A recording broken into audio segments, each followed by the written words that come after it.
सुधांशु जी, सबसे पहले शुरुआत आपसे ही करते हुए, संकल्प से सिद्धि का मार्ग अख्तियार करने की तो पूरी कोशिश आज के संकल्प पत्र के जरिए बीजेपी की ओर से की जा रही है। तमाम बड़े बड़े नेताओं की ओर से दावे किए जा रहे हैं, लेकिन विपक्षी पार्टियां पलटवार करते हुए ये कह रही हैं कि इसमें महंगाई और बेरोजगारी का जिक्र ही नहीं है। रोजगार कैसे उपलब्ध कराएंगे, इसका क्या खाका है बीजेपी के पास?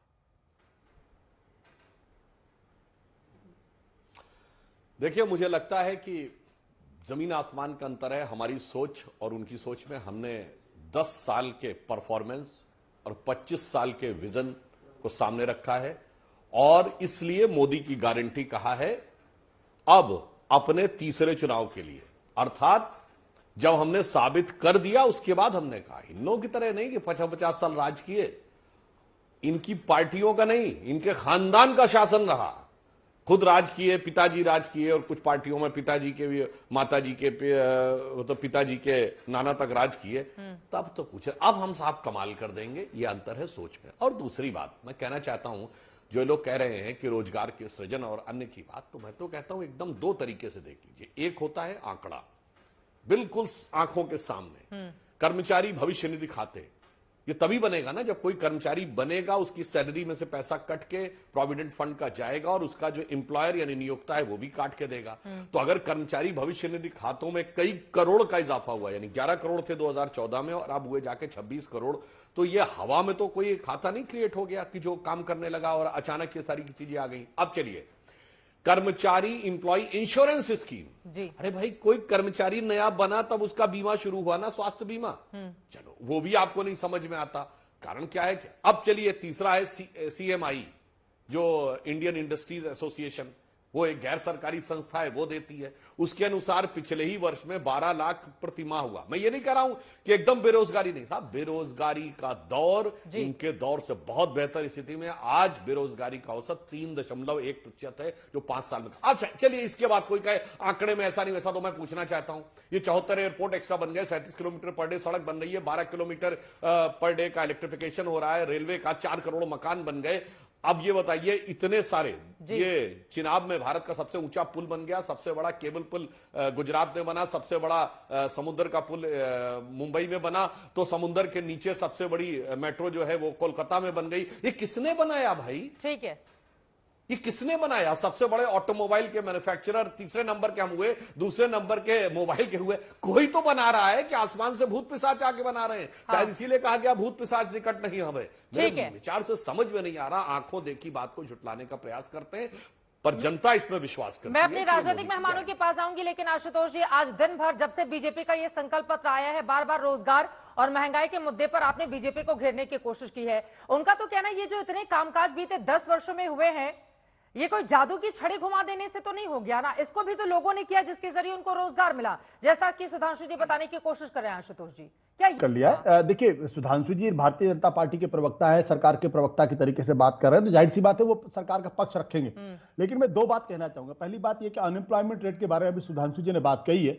मेरे पास डेटा है, 22 से 24 साल की उम्र के बीच में जो अनएम्प्लॉयमेंट रेट है 44.49% अक्टूबर टू दिसंबर। ये 2023 का डेटा मैं दे रहा हूं आपको, लेटेस्ट डेटा है। और ये जो डेटा है 25 से 29 साल के लोगों के बीच में जो अनएम्प्लॉयमेंट रेट है वो 14.33% ड्यूरिंग द सेम पीरियड। अब इस डेटा को अगर आप इग्नोर कर देना चाहें तो करिए इग्नोर। अभी जो सीएसडीएस का जो आंकड़ा आया है वो कह रहा है कि अनएम्प्लॉयमेंट रेट पर लोगों की सबसे ज्यादा नाराजगी है, महंगाई सबसे बड़ी नाराजगी है। और आज क्या कहा गया है? कहा गया कि निवेश से नौकरी।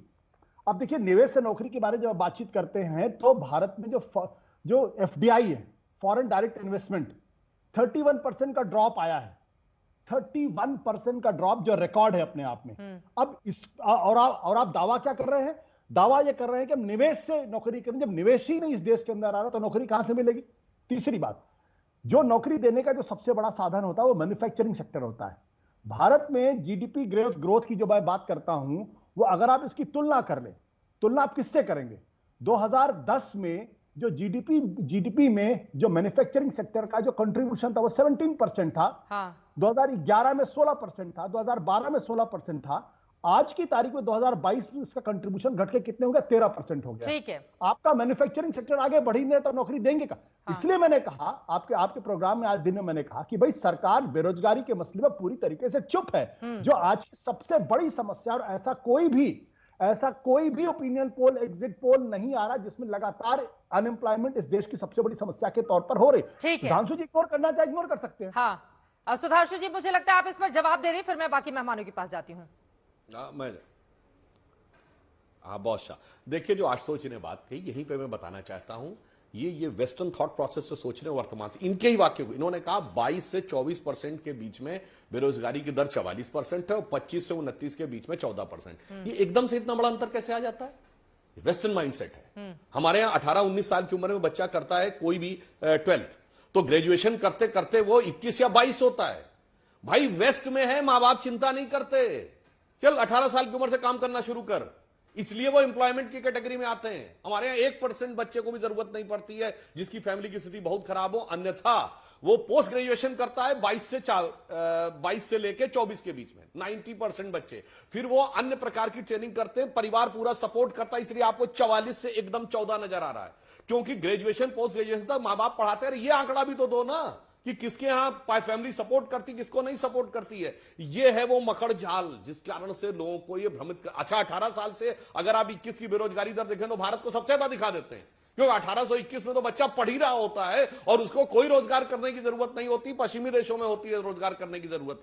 इसलिए मैंने आपसे बात कही कि जो आप लोग ये बेरोजगारी की दर और महंगाई की दर की बात करते हैं, बात हो जाए फिर आगे। और मैन्युफैक्चरिंग पे एक बात बता दूं, देखिए जो इन्होंने कहा कि मैन्युफैक्चरिंग में 15 से लेकर 13 आया, बिल्कुल सही बात है, मैं कब मना कर रहा हूं।